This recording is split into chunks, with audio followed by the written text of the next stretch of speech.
You're listening to the Uplevel Your Online Business Show, where wealth is empowering, purpose is crucial, and high vibes are non-negotiable. And now, here's your host, certified business coach and practical woo strategist, Sarah J. Loureiro.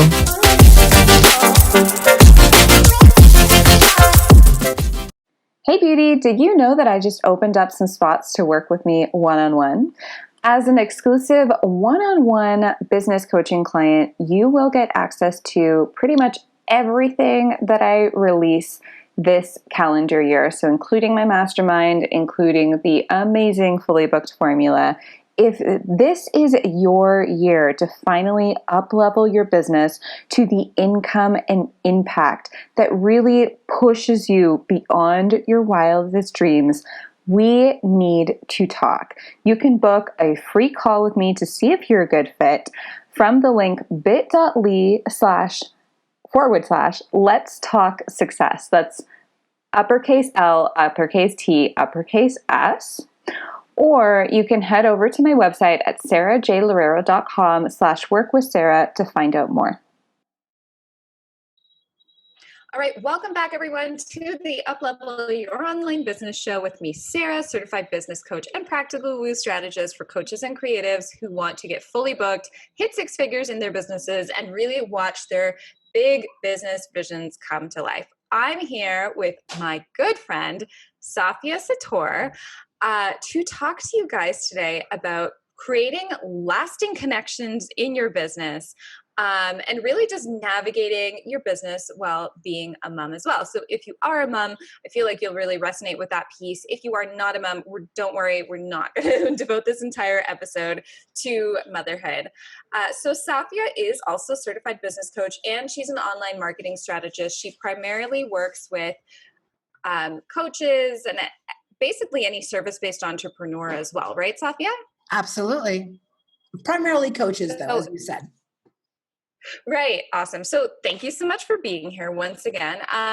Tell us a little bit more about yourself and, how you got started in this industry, and, why you're here.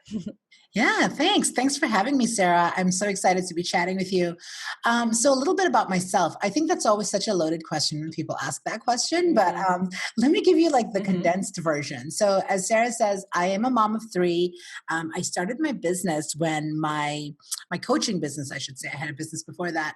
My coaching business when I had two of the three children. And it was one of the most, it was a scary time in my life because, my husband, we lived in New York City, expensive city, one of the most expensive cities in the world. I was out of the corporate world for a while. And I had these two young babies, and I just knew that there was, like I said, I had a business before that, but I just knew that there was a deeper purpose that I had to serve and something more that I wanted to do in my life, something more fulfilling. And so long story short, I went to school, got my coaching certification. I feel like I've always been coaching my whole life anyway. People always come to me, and I've always had these long, type of introspective sessions with friends and family. So I feel like coaching has always been something I've done anyway. And so I figured, hey, I literally have to make some money out of this, because I remember I was sitting with my kids and I had just gotten off the phone, and what essentially was a coaching conversation, a career coaching conversation with a friend of mine. I'm like, damn, I've got to get paid for this. So I decided to go ahead and turn it into a career. I got my coaching certification, started my business, and never looked back. It's just been an amazing journey since. And because I'm so close to the coaching world, because I've actually trained other coaches to become coaches as part of, one of the things I first started doing when I got certified, I realized that there's a big need in the coaching industry for business coaching. As you know, you're a business coach yourself, and where there's a lot of coaches who are so passionate and who are great at coaching, but they're just not, they just don't have the marketing and the business side of things down. And I just found that there was a big need for that. And so I started doing that about 4 years ago, and it's been amazing since. That's a long-winded answer to your question. No worries. No And worries. now I'm I sure have that three you probably kids. inspired a whole bunch of people out there. Yeah, and now I have three Right. I know. kids. And So I'm how doing old is the little one? She's 4. And funny story with her. So when I started, I was predominantly offline. When I had her, that's when I knew I had to leverage my time more. And that's when I knew, like, just doing the hair and the makeup and going out like in the real world with a little newborn, like it just wasn't practical. And that's when I actually brought my business online full time. So she was like my inspiration and motivation behind that. Oh, that's so beautiful. I love that. It really reminds me of actually even just what I decided to do with my life, the big steps that I took by quitting my 9 to 5, like leaving Toronto. Mm, Um, it was all for a higher purpose for me as well. And one of the biggest purposes that I always kind of went back to was the fact that I wanted to be home with my future baby. And at mhm, that point in time, like that was 2 years ago. I only had him in September of 2019, right? mhm, mhm. So, but I was already, I was already paving the way because I knew that this is what I wanted. I knew that like literally the exact life that I have right now was what I wanted to do. And I knew that one of the biggest reasons for that was, I knew I was going to have a child and I wanted to be present for him and I wanted to be less stressed out for him. So it's kind of beautiful how we all just have these inspirational moments, but it's really, a driving force for so many of us. It really is that, that one special person in our lives.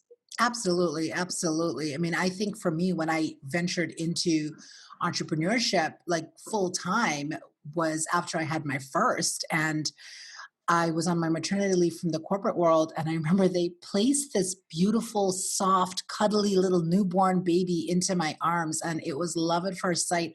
And in that moment, I knew that I couldn't be at a desk and like be away from my son. He's 11 now. So I've been out of like quote unquote the corporate world for 11 years. And I just can't imagine another way. Like I love that my kids are in the other room right now, like doing their thing. And I just need to step out of my office and I can be with them, you know? Oh, it's beautiful. I love that. Love that. So let's talk a little bit more about the connection piece as well. Because we've talked about this, you and I, in our many Yeah. conversations. And I think that this is something that you really, really excel with in the online world. And I so when my clients usually start working with me or in my community, there's a few different ways that you go about online business, right?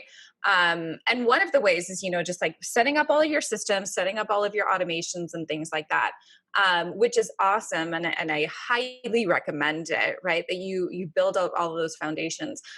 But it's not really until you build those solid connections with your ideal clients that things really start to create momentum for your business. And I've seen this in my business. I've seen this in a lot of my clients' businesses. Some of them are sometimes kind of like, cool, I'm just going to build my Facebook ad funnel, see people coming through the funnel. They're going to book calls with me. And like, boom, I'm going to book a call. They're going to become a client.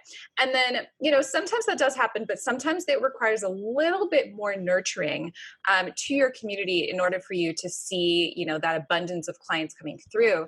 Do you want to talk more about what you believe about connection and especially about creating connections online that ultimately helps to build that momentum? Yeah. So I want to go even one step deeper on that, Sarah. And yes, 100%, you've got to be connected to the ideal client. But the way that I approach connection, it's threefold, right? And the way that I teach it, and it's part of my framework, is connection really, before you can even connect with your ideal client, you've really got to have that connection to yourself and your business first. So I found that, we talk about Mm-hmm. relationship building, we talk about, like you talked about, ads, we talk about messaging, we talk about all the marketing and strategic things. And I think one thing that's so overlooked is that and a lot of my clients are usually in the beginning, or like from the beginning to like the maybe third year in business or so. And no matter where you are in business, I find that the number one thing that people overlook is that connection to themselves and their business first and foremost. And it's always, always, always where the work needs to begin. Because here's the thing: we can write all the copy, We can load all the ads. We can like work with the coach and get the strategy and the messaging and all that stuff done. But if we're not deeply connected to what we want and the vision and our strengths, we're not going to see long-term results. Long-term results, right? Because the way that I approach connection is the first phase of it is being connected to your core, like your values and your visions and your strengths. Because how many times have you worked with a client or you've seen someone out there trying to copy and paste someone else's strategy that just does not align with their strengths, right? Oh, 100%. Yes. And then what happens? Burnout I hits. used to be that person, right? Too. So burnout hits, overwhelm hits, all the things hit, and they're scratching their head wondering, well, I'm doing all the things and what's not working. And so I always like to first and foremost, let's go back. Are we deeply connected to our core and our values? The vision that, did you hear the third one? Did you just hear the baby? Oh yeah. I heard some screaming. Yeah, sorry about that. So that's another thing, Sarah. No worries. When you have three and they're different ages and the sibling bickering begins. I mean, right now you've got this cute little one that's just a couple months old, but when you got three, they run the household. Anywho, so like again, no worries. This is like the imperfect podcast right here. I love that. So yeah, I can never guarantee that there is no noise. Well, that sounds like my house. So, so coming back to the connection with your core, it's like really identifying sort of what your core values are and building your business around that. So, beautiful example right now is we're both moms. And if you had a different vision for this podcast, if you wanted this podcast to be perfect and pretty and prissy, it probably would not have aligned with the fact that you have a baby in the next room. Right? And so that's really coming back to what are my values? What are my strengths? What's my long-term vision for my business? And I think once you're really connected and grounded into that, then you can start to connect with the audience and build the business that aligns with that. And that's when you only and ever get results from that place, because when we talk about alignment, I know it's woo-woo, but that's where the alignment starts. That's the source of the alignment, you know? Exactly. Yes. It all really, everything begins with your why. Everything begins with who it is that you want to serve, why it is that you want to do what you do. And sometimes it's really interesting because sometimes when I have clients who, they're getting results, but they're not getting like the results that they really, really want to get within their businesses. It's usually coming back to that why and they feel misaligned with something. And usually when we work through that, and we do that shift, that's what creates like a huge, huge difference, because whatever's going on in your mind is going to contribute to your actions, right? So thoughts create things is something that I always love to say. 100%. And the more that you are doing that, and the more that you are just kind of focusing on a place of reaction rather than just kind of evaluating what's going on in the first place to cause the actions that you're creating, that's usually where a lot of the biggest disconnect is. So I love that you're saying this. Everyone who's listening, take notes, because like this is a really good piece that I think that so many people who are focused on strategy don't really, I feel like it's overlooked, if that makes sense. For sure. And here's the interesting thing, Sarah, like in theory, you hear you and I, someone could be listening and hear that and be like, oh yeah, that's obvious, right? That's obvious.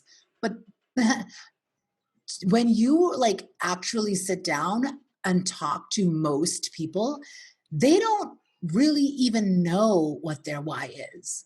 They don't even really know fully and understand and take the time to really write down and identify and get clear on what their values are, on what their strengths are, until they're like actually, in a sense, forced to do so because circumstances aren't working out, or a coach, for instance, like makes them do that exercise, where our brains aren't programmed to stop and think about these things on a daily. Our brains are programmed to just go into that mode of like, as you said, reaction. And it's like, this is happening in the world and my default reaction is this.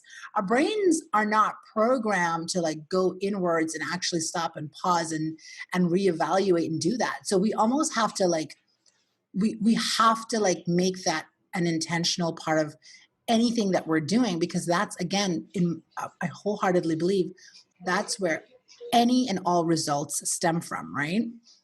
Exactly. Yes, absolutely. And so, okay, let's say, for example, you are working on this part, you're working on the connection piece, you're working on the alignment piece. What are some of the things that you would tell your clients, for example, or like what are some helpful tips or journaling exercises that you would usually do with them so they can kind of come back into that placement of alignment and connection to their why and to their original reason for wanting to start their business in the first place?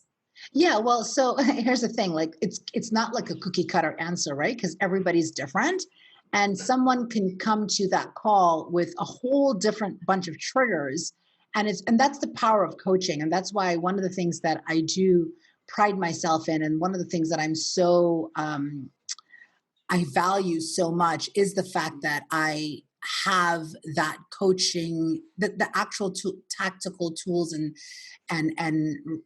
skill set around, because I've taken the time to like learn that, and of course practice it through working with clients. It's gotten better. So I say that because it's almost like you go to a therapist and, your therapist has to meet you where you're at. Your therapist has to be able to counsel you, if you will, on the problems that you're bringing to that particular session.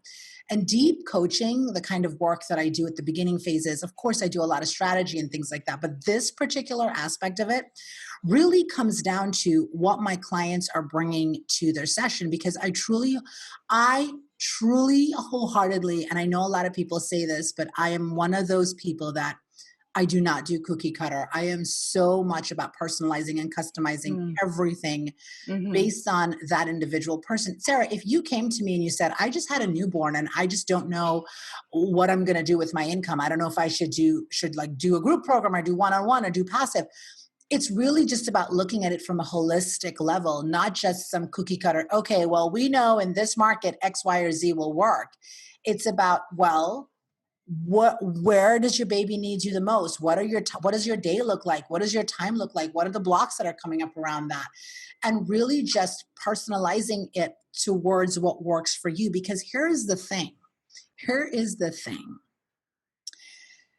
Results will always come when you're doing things that feel good and feel in alignment. I think we've already harped on that, right? But if you're doing something just because you think you should be doing it, and hello, I've been guilty of that, right? Or you're doing things because that's the quote unquote the strategy that everybody else is applying and it's working, but it doesn't really line up with your strengths and it doesn't really line up with your lifestyle and your values, it's not going to work for you, and it's not going to work for you long term. So I tell all of my clients this, especially if they're newer in business and they don't have like that footing yet. I would much rather us spend a little bit more time on this foundational elements first, so that we're setting you up for success, versus I want to launch a group program, or I want to like have 10 new clients and make 10K. And this is like the shortcut cookie cutter version to it, because guess what? It's not going to work if we don't take the time to do that work first. You know what I mean? So when you ask about like journal exercises or particular exercises I would do, it comes to me when my clients are presenting their unique individual situations. And it could be, listen, you need to like journal it out, or you need to ask yourself these specific questions, or you need to do X, Y, or Z. And it really is something that I'm sorry, I can't give you a more direct answer, but it really is something that is case by case based on what that particular individual needs. But I will say that most of the times it involves some level of reflection and reconnection. So whether that's visualizing, whether that's journaling, whether that's taking a walk or meditating, or whether that's talking it out, it does involve some level of introspection and reconnecting back to your core. I love that. I totally agree. That's why even in a lot of my group coaching programs and my self-guided programs, what I usually do is like, okay, here's 3 different ways that you can do this. All 3 of them are going to work. Yeah. And all three of them can very well not work for you if you don't feel aligned to them. So what you want to do is you always want to find the one that feels the most exciting to you. Which one of these do you feel like would work the best for you? Because the one that you feel like would work the best for you and the one that excites you the most is the one that's going to give you the most results, right? Exactly. And here's the thing, like what feels good and what excites you at one phase in your journey may not in another. Right? Mm-hmm. So like know that it doesn't mean that something is wrong with the thing or something is wrong with you. It's just sort of like at different levels, you'll need different things. And you'll need to reconnect and dig deep and look for different answers. It's just the human experience of evolving as a human, right? Because the level, like, so when someone comes to work with me, month one of that person looks very different than month six, because they've already adapted a level of thinking. They can already be evidence seekers and look in the world and look for certain evidence. They already know how to autocorrect on certain things. And when it comes to the strategic part of their business, they already know how to ask smarter questions and therefore get better results from that, right? And it's a process in the programming and in the whole coaching process. And I would even go further here. And I think one place that a lot of people get really caught up with this is pricing. And I'd love for us to kind of talk a little bit more about this, because there's a huge divide I find in the online coaching field, where it's just like you either need to be low end or you need to be high end, and there's no middle ground. And so people suggest specific prices for you, or your coach might suggest a specific price for you, or you might say, I really want to have this, this price point. And someone might say, oh, that's way too low. But the thing is, that person has no idea, right? Like they have no idea what your specific threshold is for who it is that you want to allow into your programs, and and what price point you want to start out with. And I think that I've even fallen very privy to that, where even in my first business, my coach was always like, you should really be charging $3,000 for your services. But, for me, being in between the 1,500 to 2,000 mark was perfect. Like I loved being in that specific place. And that's where I signed on, the vast majority of my clients. Whereas if I were to go to the 3K, I wouldn't have felt as aligned with it.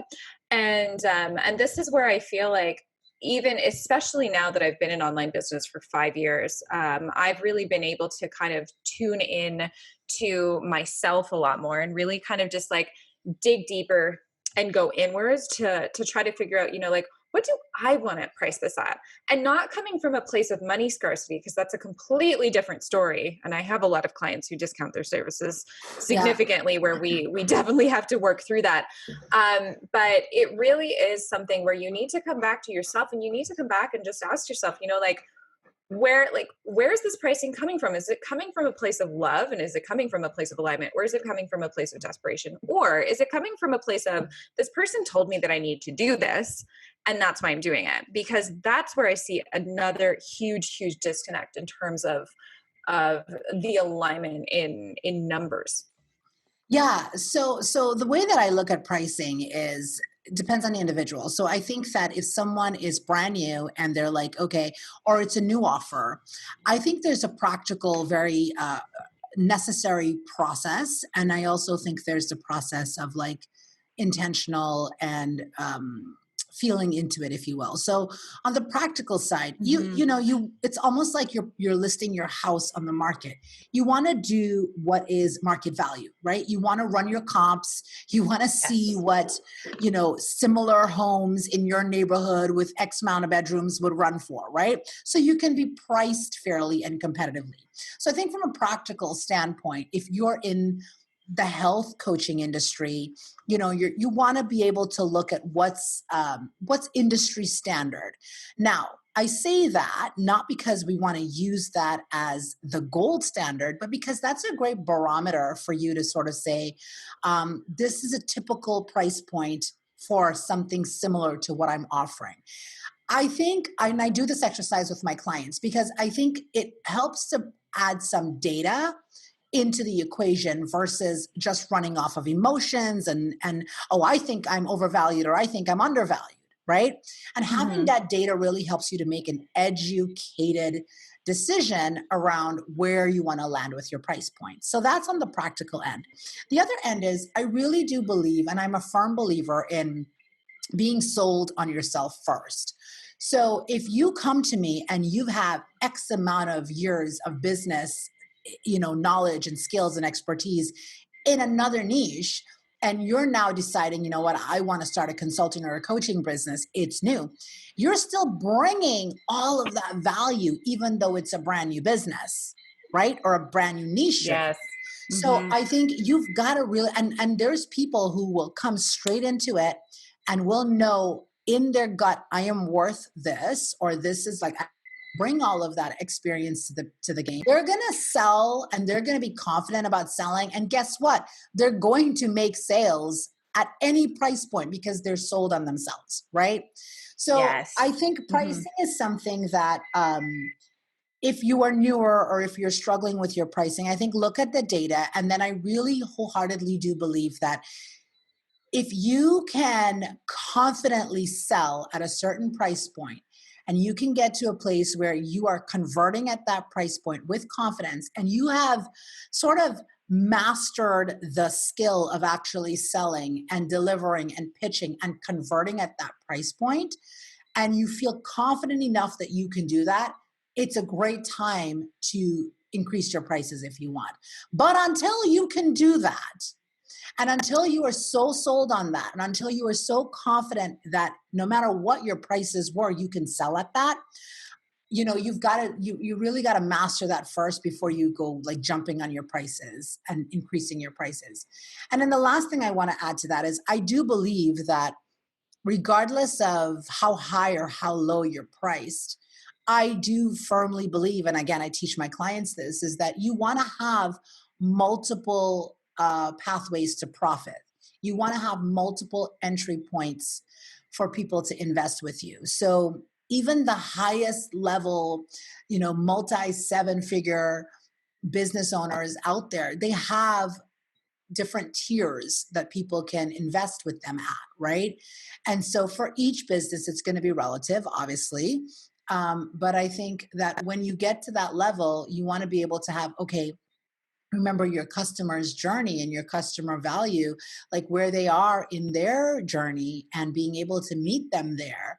Because what we know to be true is that the people who invest with you are likely the people who have already invested with you before. Like those are always your best clients, right? They're going to keep investing. And the goal is to be able to at least bring them into your pipeline and then move them along on that journey, right?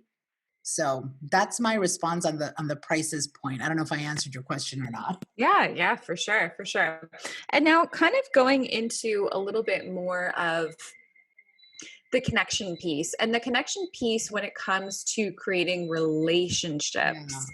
I think that this is such a good and like really hot topic right now as well, because I mean, there's a very big difference between, creating an email funnel and a Facebook ad series, which, I always highly recommend to my clients. And don't get me wrong, when you create a really awesome funnel and a really, really awesome ad where you know exactly who it is that you're talking to, that's really good, right? Like that's very, very profitable.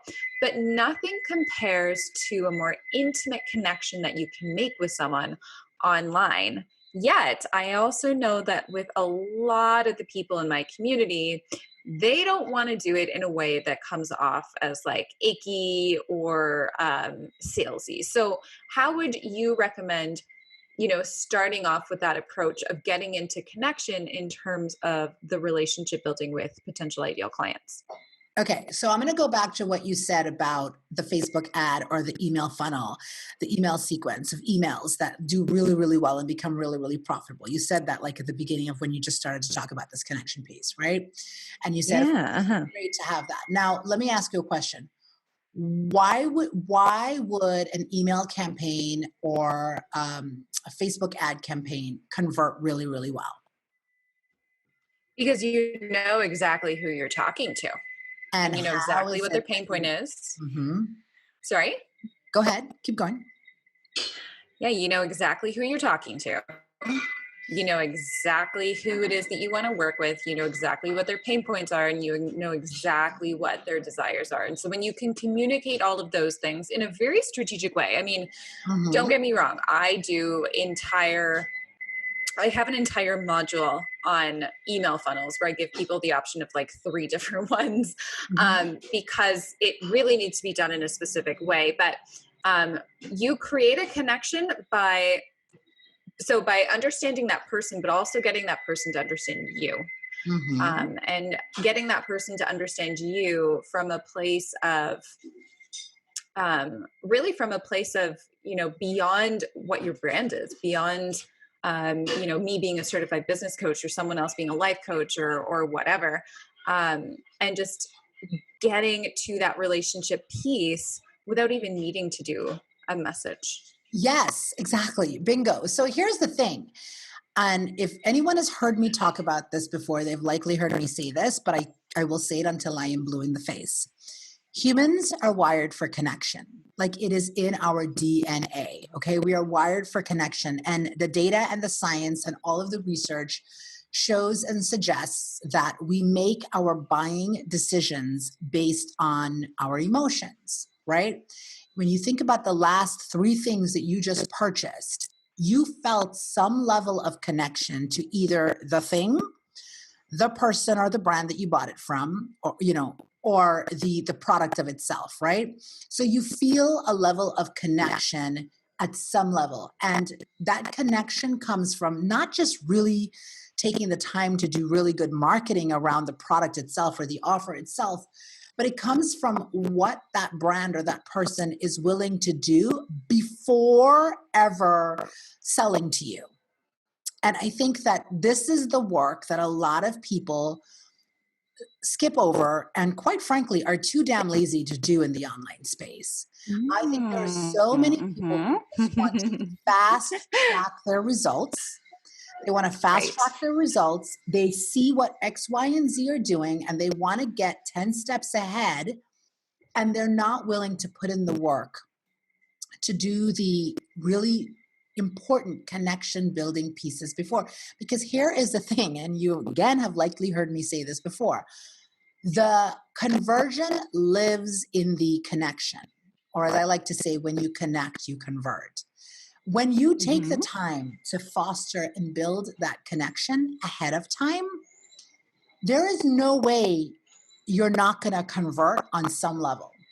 Okay. And the thing is, when that connection is built, unless you do something really shitty, sorry, can I curse on this?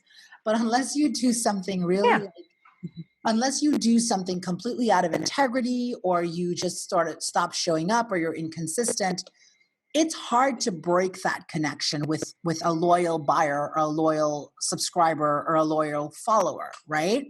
And that person, why do you think that so many of us buy, again, and I touched on this before, buy from the same people over and over again? Or as soon as somebody we love drops something, we check out the sales page, or we check out the thing, or we even buy the thing, right? That's because that person has taken that time to really develop and build that connection with their people. And this is something that I harp on all the time because it is so fundamentally important. And I think too many people are lazy, quite frankly, around their marketing, and they do not want to take the time to do this work, invest the time and invest the energy on doing this part of the process. And so when they launch something, or they're trying to sell something, or, you know, they put out an offer and there's no takers, or they don't get quite as high of a result as they were expecting, they wonder, like, why? Like, well, why do you think? Now, I want to use a really practical example. I love Marie Forleo. Everybody probably knows and very familiar with who she is. And I am obsessed with, like, really watching brands and sort of watching the marketing behind big brands. And I will tell you that I've been watching her. I'm not a part of B School, but I have watched her launches for quite a number of years.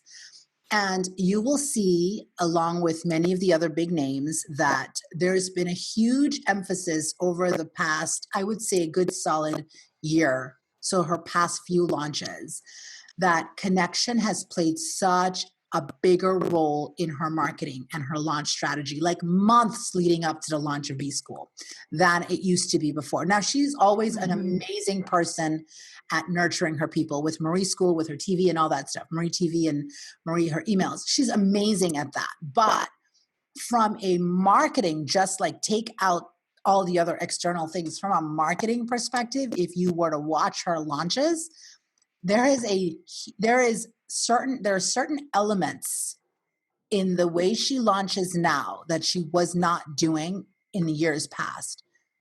And I don't know what her conversion rates are like now. I don't know if it's resulted in anything or not. But what that tells me is that if big brands and big names with big budgets like Marie Forleo recognizes the importance of taking the time to do this, then why aren't the smaller people like if you've got the data and the dollars to put into doing the connection and then shifting your marketing and shifting your ad strategy so that you're incorporating this, that is such a clear indicator that smaller brands and basically everybody should be doing it too, because the bigger brands are seeing the need for it and they're investing the dollars and the data to do it. Does that make sense?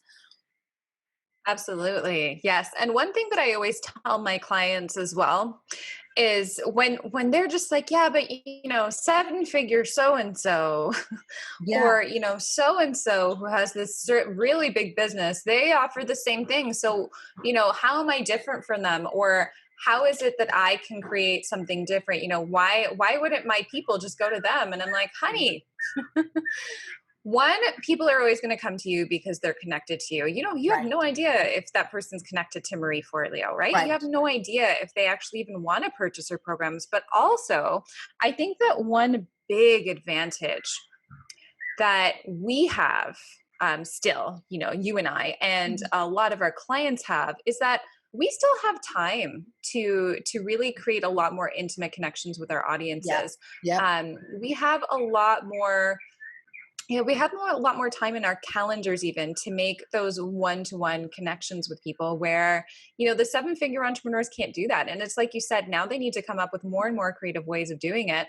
But, Marie's never going to be able to offer all of her B School participants, like one-to-one calls. No, right? exactly. Like that's something that really sets you apart. And so if you're kind of listening to this and you're like, oh yeah, Marie, B School, damn, how can I do something like hers? Or how can I create something like hers? Or, she manages to create such a connection. It's just like, when you really look at it, she's at a disadvantage, right? Like she's at a disadvantage to really create intimate, lasting connections with people because she doesn't have time to create them one-to-one. And so you can see in her business model that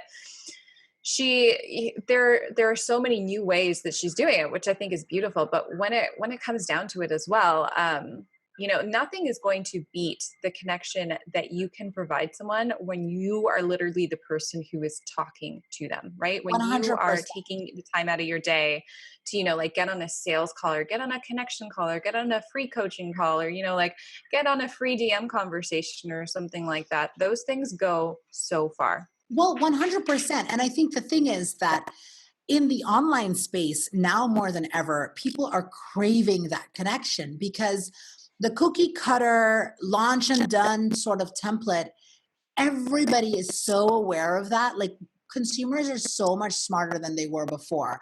And they're so, I say they're woke, right? They know what it's like to be in a funnel. They know what it's like to watch a webinar and to be sold to. They know what it's like to sign up for somebody's thing and be opting into something. Consumers know the online space is so saturated and people are craving that connection. So I think that, for your listeners and for my clientele and your clientele, absolutely, now is the time to really be like building that relationship and creating that connection and taking the time to do that, those really intimate type level. And listen, I'm not saying that you need to be like, because I get the question. You asked the question earlier, and I get the question. How do I do that without being salesy or feeling stocky or weird? And there are people out there that are just not hardwired that way to, like, there are people at the party who's never going to make the first move, right?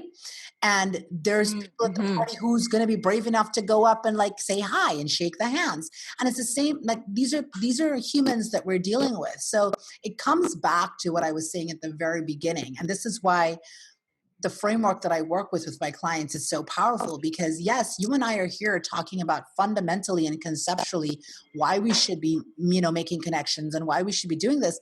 But if you're not connected to your core values and to your strengths and how you're doing that, none of this you're not going to be able to apply any of this, because all you're going to be doing is listening to me say, oh, but I have to do those intimate reach outs and I have to do that. But fundamentally, I'm not the person in the room to make the first move. Then what do? Am I stuck? Can I never connect? Does that mean a connection-based marketing is not going to work for me? No, it's about identifying how do I like to connect and how do I like to be connected with, and how can I mirror that in my business and in my marketing, So it really comes back down to, again, that first layer of that connection to yourself. Because when you're so aware of that, you build your strategies based on that. You create your plans based on that. You take action and make decisions from that place, Ooh, yes. Yes. That's so, so important. And I love that as like a final tone here to just remember that. And, everything goes back to that initial connection piece that you have to your message and that you have to yourself. It's so, so important and really just so beautiful. So Safia, where can we find you online, and what are all of the new and exciting things that you are doing right now? Tell us a little bit more. So listen, one of the best places to connect with me is Instagram. I love my IG. So you can always find me on Instagram at Safia Sattaur. It's one word. There's no space between my name. And the second best place is inside of my Facebook group, The Connected Entrepreneur. The Connected Entrepreneur. Get it? And so inside of my group is sort of like kind of where I do a lot of my trainings based on exactly some of this content, and obviously more different levels of business and marketing. So I do like monthly master classes. I do guest expert training. Sarah, you were a guest expert on one of my interviews before. And just sort of like the hub of connection-based marketing principles and tools and resources that you can get. So those are my two favorite ways to connect with people. And those are the two places that I'm showing up and hanging out all the time anyway.